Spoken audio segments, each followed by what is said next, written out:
Toujours un plaisir de, de vous revoir, d'être avec vous sur notre chaîne de développement personnel. Vous savez, quand on prend un hôtel et qu'on enlève les hommes qui sont à l'intérieur, il ne reste plus rien d'important. Nous voyons juste un bâtiment vide qui ne sert à rien en fait.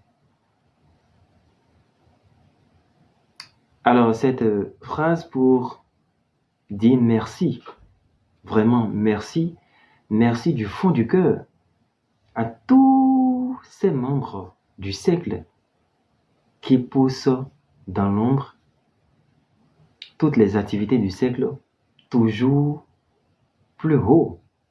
Nous saluons également tous les partenaires nationaux comme internationaux qui nous aident à réaliser de très très très grands objectifs. Merci à vous. Vous savez, certaines personnes disent qu'on ne devrait pas parler autant d'argent.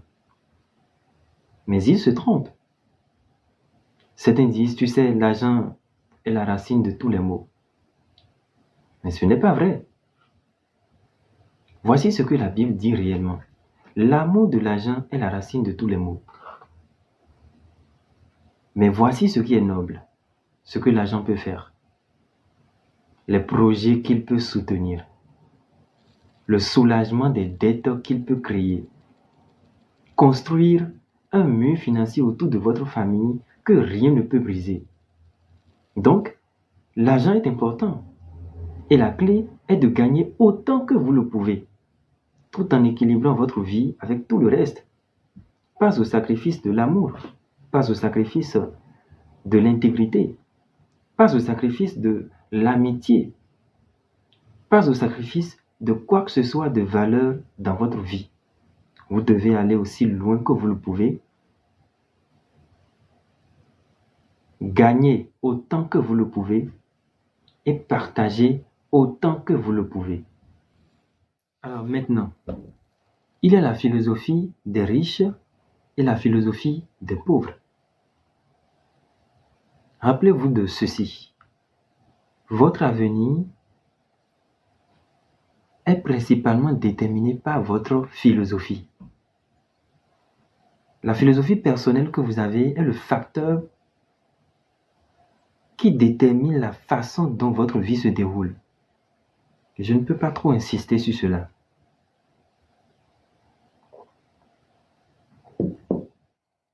Votre philosophie personnelle est le facteur principal lié à votre salaire.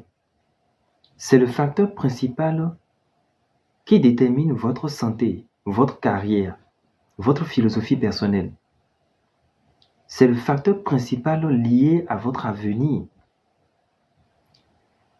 Les décisions que vous prenez, soutenues par vos émotions, votre foi et les actions que vous entreprenez.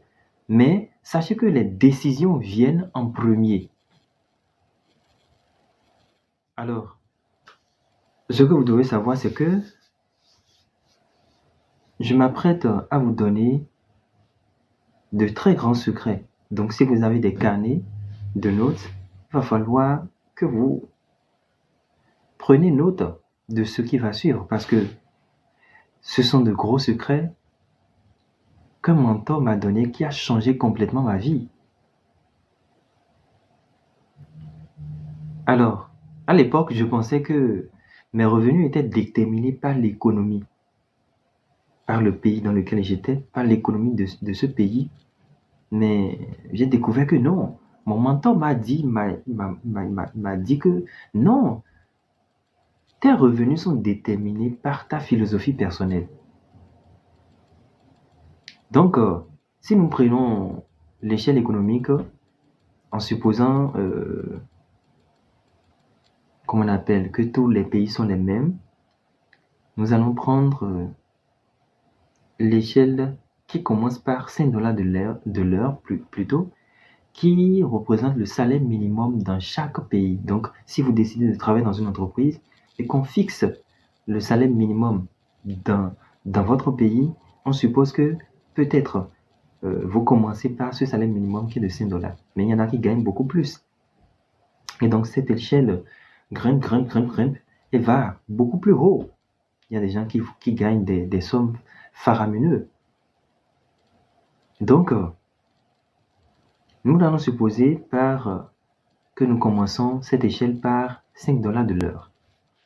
Alors, comment faire pour monter cette échelle économique qui commence par 5 dollars de l'heure, en supposant que c'est votre salaire minimum? Écoutez, là, je suis vraiment sérieux.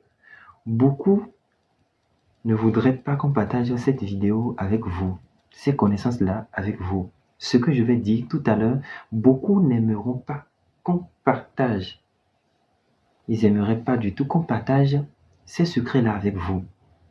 Et c'est pour ça d'ailleurs, cette vidéo risque de ne pas du tout durer sur la chaîne. Donc vous devez vraiment prendre des notes. Donc celui qui décide de commencer par gravir les échelons, par monter cette échelle, il veut quitter 5 dollars pour aller un peu plus haut. Mais on s'en fiche carrément d'où cette personne commence. Il y a quelqu'un qui dit j'ai ce travail pourri et je ne fais que glander. Alors que je voudrais vraiment donner le meilleur de moi-même. Mais ça veut dire que dans ce cas, cette personne n'est pas une bonne personne pour un meilleur job. On entend ce gars dire que qu'il recherche un meilleur job. Non. Un meilleur job, un meilleur travail recherche d'abord et avant tout un meilleur vous.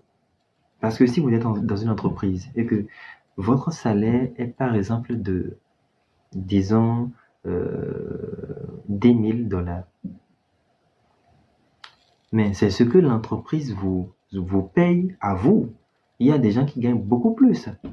Vous ne pouvez pas envier le salaire, par exemple, d'un comptable qui est à 500 000, alors que vous êtes à 10 000. Avant d'envier ce comptable, il va falloir développer les compétences de ce comptable.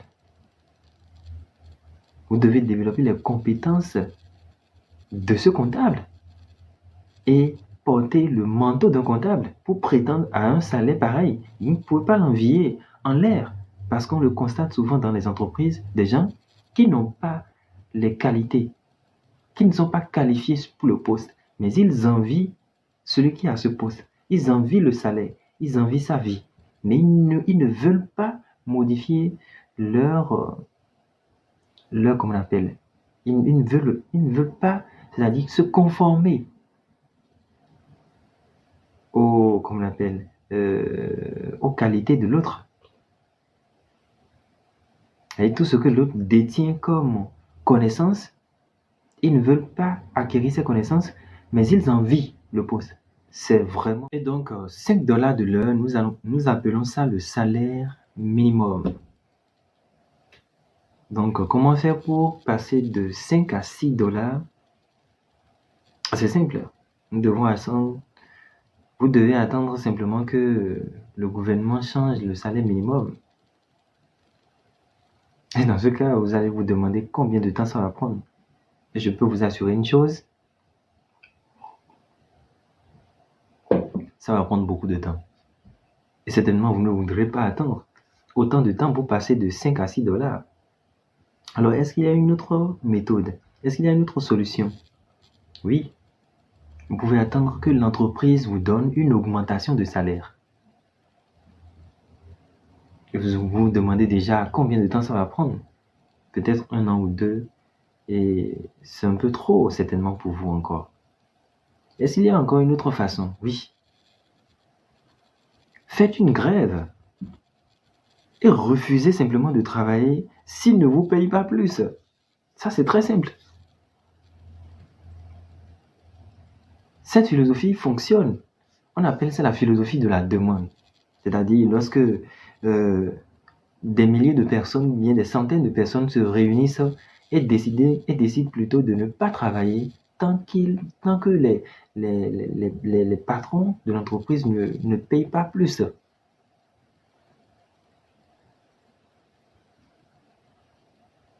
Mais il y a un hic. Vous devez éviter de faire ce mouvement-là seul. Parce que si vous le faites seul, vous serez dans les viseurs des patrons. Et vous risquez, comment on appelle, le renvoi plus tard. Cette philosophie fonctionne. C'est ce que nous appelons la philosophie de la demande. Avec cette philosophie, vous pouvez avoir quelques dollars de plus, avoir quelques avantages en matière de confort. Mais vous ne pouvez pas devenir riche. Pourquoi? Parce que simplement, c'est la mauvaise philosophie pour devenir riche. Écoutez, bon pays, bonne économie, mauvaise philosophie. Et ça serait terrible de vivre dans le bon pays avec une bonne économie et d'avoir une mauvaise philosophie. Ce n'est pas mal en termes de morale, mais c'est mal en termes d'accomplissement de vos objectifs personnels. Parce que vous ne pouvez pas utiliser la philosophie de la demande pour devenir riche. Eh bien, quelle philosophie vous pouvez utiliser pour devenir riche? Il s'agit de la philosophie de la philosophie. Il s'agit de la philosophie de la performance. Donc la philosophie de la performance et non de la demande. La meilleure philosophie, c'est la philosophie de la performance et non de la demande. Vous n'avez pas à rechercher un meilleur emploi, non. Vous devez rechercher une autre compétence. Lisez un autre livre. Assistez à une nouvelle classe. Parce que ce qui m'était arrivé dans le temps, avant que je ne connaisse mon mentor, c'était que j'utilisais la philosophie de la demande. Et quand il m'a fait comprendre cette philosophie de performance,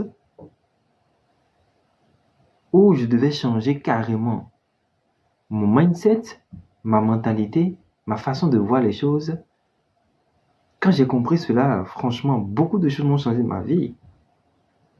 Beaucoup de choses ont changé dans ma vie. Donc, mon mentor disait, pour que les choses changent, tu dois changer. Si tu veux que les choses s'améliorent dans ta vie, tu dois t'améliorer. J'ai commencé à travailler sur moi-même très très rapidement. Parce que cela m'a inspiré. Ces mots m'ont touché et vous devez également noter ces mots. Le travail que vous devez faire pour que les choses changent, c'est sur vous-même. Vous devez faire un grand travail sur vous-même, sur tous les aspects de votre vie. Vous devez surtout acquérir de nouvelles compétences. Vous devez apprendre, aller à des séminaires sur le développement personnel, rejoindre des groupes tels que ce siècle, par exemple, pour apprendre de nouvelles choses, pour apprendre de ces hommes qui prospèrent, qui ne cessent de prospérer dans leurs aspects. Et c'est important, si vous voulez aller quelque part, le moyen le plus rapide, c'est de demander à quelqu'un qui est déjà allé à cet endroit. Il vous dira exactement comment ça s'est passé, combien de temps, ce qu'il faut garder et les risques que vous pouvez prendre sur la voie. Tout ça, c'est important. Vous devez changer l'intérieur pour que l'extérieur s'améliore. Alors donc, revenons à notre échelle économique qui commence à 5 dollars de l'heure.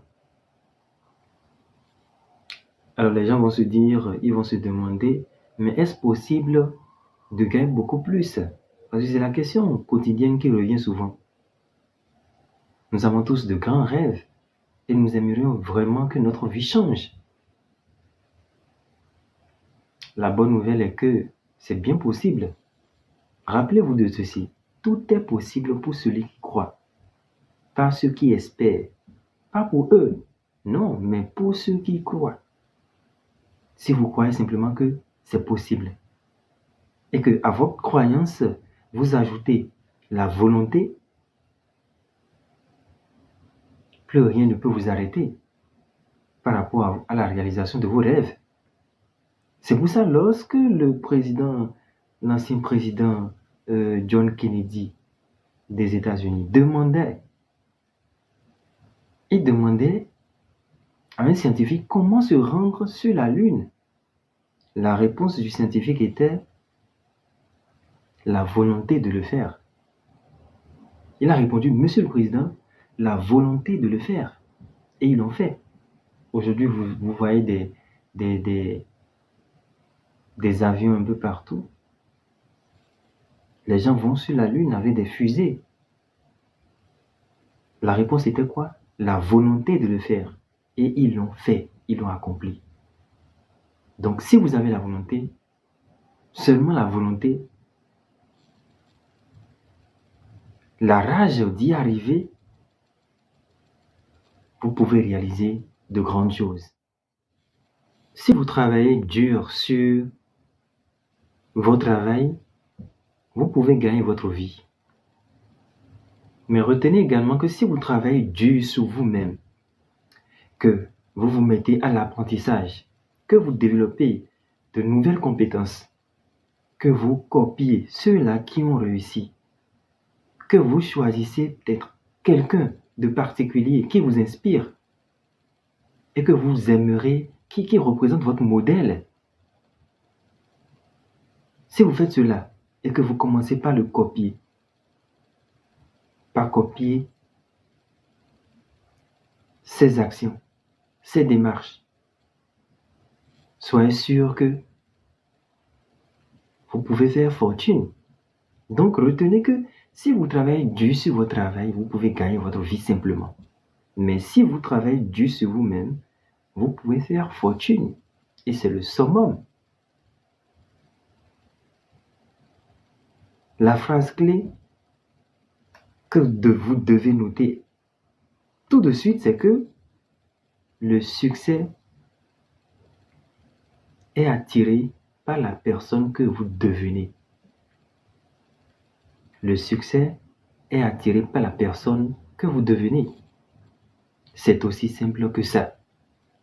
Alors laissez-moi vous partager avec vous ce plan merveilleux, ce plan fantastique, ce plan génial, ce plan vraiment grandiose. Vous savez, quand j'ai rencontré mon mentor, il m'a posé une question qui m'a beaucoup touché. Il m'a dit, écoute, dis-moi combien d'argent as-tu épargné combien d'argent as-tu épargné et investi durant ces 6 dernières années? Et j'ai répondu 0. Il m'a dit, si c'est 0, ce n'est pas un bon chiffre. Il m'a dit, si c'est 0, si tu n'as rien économisé, si tu n'as rien investi, alors c'est vraiment catastrophique. J'ai dû baisser la tête. J'étais dans les nuages. J'ai fait un feedback. J'ai pensé au passé. J'ai pensé à beaucoup de choses sur le coup. Beaucoup d'émotions me sont venues. Alors, j'ai baissé la tête. Quand j'ai baissé la tête, j'ai dit, mais papa, écoute, si j'avais beaucoup d'argent, j'aurais un meilleur plan pour ma liberté financière, pour gagner l'argent dont je rêve, tout l'argent dont je rêve. Mais il m'a dit non, si tu avais un meilleur plan, tu auras plus d'argent. Retenez cette phrase très importante dans votre vie. Ce n'est pas le montant qui compte, c'est votre plan qui compte. C'est pour ça un grand entrepreneur comme monsieur, comme déjà d'ailleurs la plupart des entrepreneurs, quand vous leur présentez des projets, quand vous présentez un projet et que vous dites que ceci c'est mon projet, j'aimerais réaliser telle chose, telle chose, telle chose, le projet n'est complet que lorsque vous prévoyez déjà le financement dans le projet. Parce qu'il y en a qui font d'abord le projet et après ils se disent j'ai besoin de financement. Non. Surtout quand vous êtes un start-up.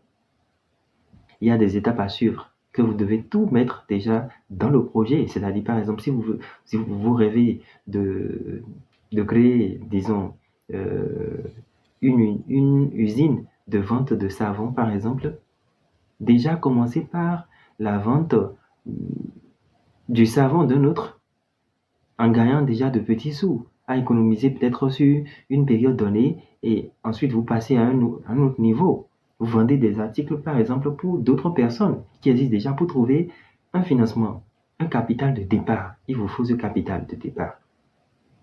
Alors, ce n'est pas le montant qui compte, mais c'est votre plan qui compte. Ce que je vais dire, ce n'est pas dénigrant, mais ça concerne des gens de conditions modestes. Ils ont tendance à dépenser leur argent et à épargner ce qui reste. Écoutez, s'il reste quelque chose, il pourrait l'épargner ou l'investir. S'il reste quelque chose, mais pour la plupart du temps, il ne reste rien. C'est la philosophie des pauvres. Dépenser son argent, dépenser ce qu'on gagne et ensuite épargner. Voici la bonne philosophie, la philosophie des riches. Quand vous recevez votre argent, vous devez investir votre argent et dépenser ce qui reste. C'est le même argent, mais c'est juste des attitudes et une philosophie et des philosophies différentes. Soit dépenser son argent et investir ce qui reste, ou investir son argent et dépenser ce qui reste. Alors, commençons déjà avec un petit dollar. $1. C'est-à-dire, pour suivre le plan que j'aimerais bien vous proposer, nous allons prendre $1. Alors, mon mentor m'a dit, à base de ces $1, sur la base de ces $1, tu dois éviter de dépenser plus que 70%. Donc, tu dois dépenser au maximum 70%. Il doit rester maintenant 30%. Donc, les 30%, il a réparti les 30% il a divisé les 30% en 3. C'est-à-dire, ça fait 10%, 10% et 10%. Donc, 10% plus 10% plus 10%, plus maintenant les 70%, ça fait les $1 au complet. Alors, pour le premier, donc 70% pour vos dépenses personnelles. Et tout ce que vous avez de personnel qui rentre dans le cadre d'une dépense, vous pouvez utiliser les 70%, vous pouvez les utiliser comme vous voulez. Mais les 30% qui restent là, ce n'est pas à toucher. Et voilà comment nous allons répartir ces 30%. 10% de ces 30%, le premier 10% ira à des associations caritatives ou à une église, une mosquée. Vous devez en faire don. Mais si vous faites don à des gens, laissez-les vous faire voir. Ils doivent vous montrer là où votre argent part. Alors là, c'est seulement à ce moment que vous aurez le sentiment, un meilleur sentiment pour donner encore plus. C'est-à-dire pour toujours donner ces 10%. Parce que vous vous direz maintenant, bon, voilà, ça c'est bien, voilà ce que mon argent a fait. C'est merveilleux. Donc, voilà un peu. Donc, les deux 10% qui restent, les deux 10% qui restent sont appelés l'utilisation du capital. Nous allons rapidement définir le capital. Le capital, c'est toute valeur que vous mettez à côté pour être investi dans une entreprise qui apporte de la valeur au marché dans l'espoir de réaliser un profit. Donc, quand vous mettez de l'argent de côté, quand vous épargnez votre argent, et que vous mettez ça dans une entreprise, dans l'espoir de réaliser un profit, nous appelons ça le capitalisme. Et les personnes qui peuvent réellement comprendre ce mécanisme, ce sont les fermiers.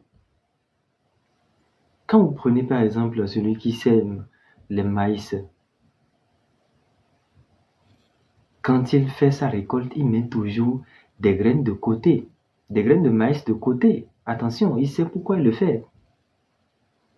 Mais les graines qu'il met de côté, est-ce qu'il va laisser sa famille, ou bien ses amis, ou bien des connaissances manger cette graine? Non, parce que s'il le fait, qu'est-ce qui va se passer?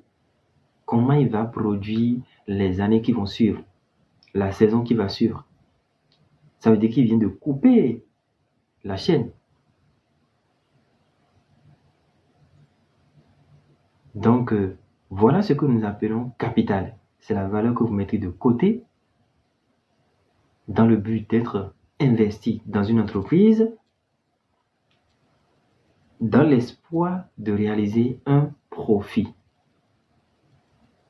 Alors, passons maintenant au deuxième 10%. Nous appelons ça le capital actif. Donc, le deuxième 10%, c'est le capital actif. Vous prenez ces 10%, vous pouvez l'investir dans une entreprise.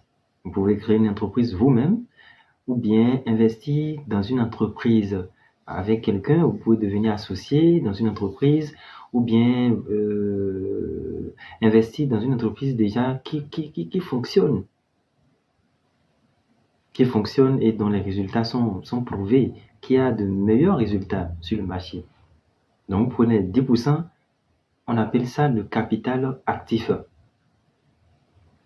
Alors, le dernier 10% qui reste, c'est le capital passif. Nous appelons ça le capital passif. Vous prenez ces 10%, vous pouvez le mettre dans un compte épargne, dans une banque, et ça va vous générer des intérêts. C'est-à-dire, vous donnez cet argent à une personne ou une entreprise, une société, et ils vont utiliser ce dollar et qu'on appelle cet argent qui va vous générer de profit.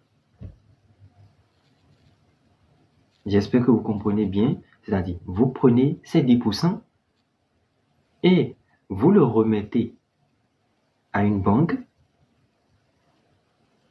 peut-être dans un compte épargne.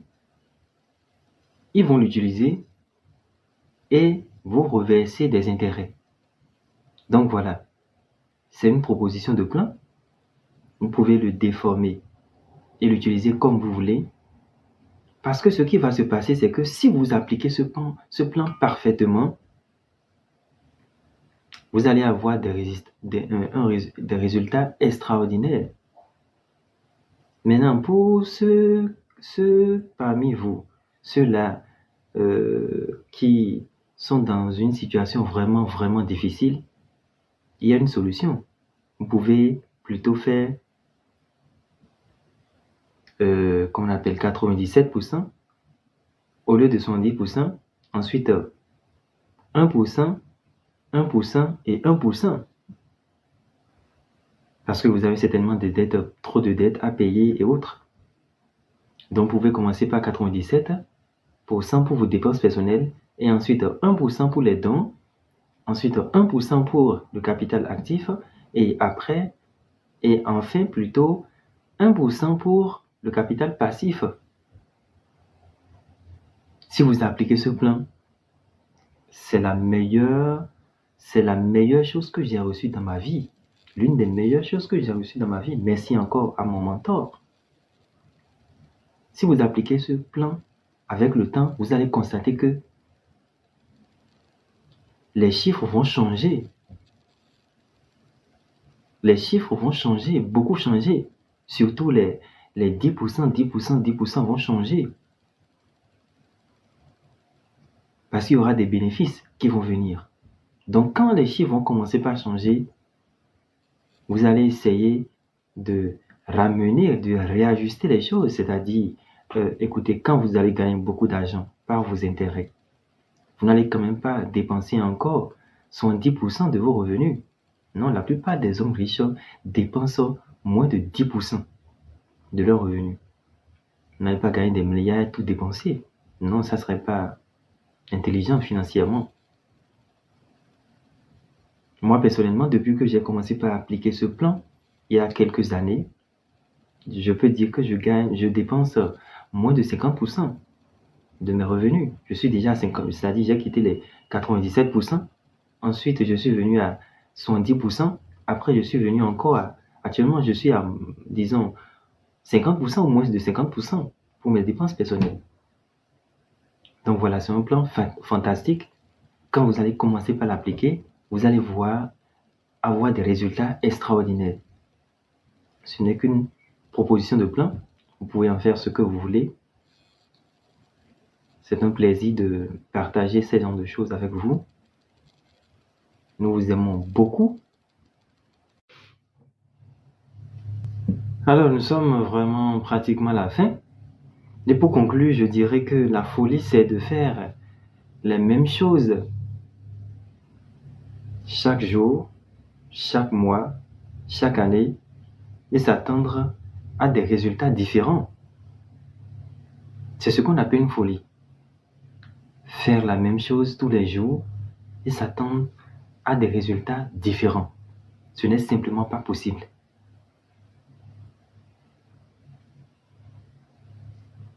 Merci beaucoup. Merci d'aimer les vidéos que nous partageons avec vous. Merci de partager également ces vidéos avec vos proches. C'est ça, parce que c'est ça qui nous soutient, c'est ça qui nous motive. C'est ça qui nous montre combien vous tenez à notre chaîne. Vous devez aimer, partager et surtout vous abonner pour ceux qui ne sont pas encore abonnés. Merci et à très très vite.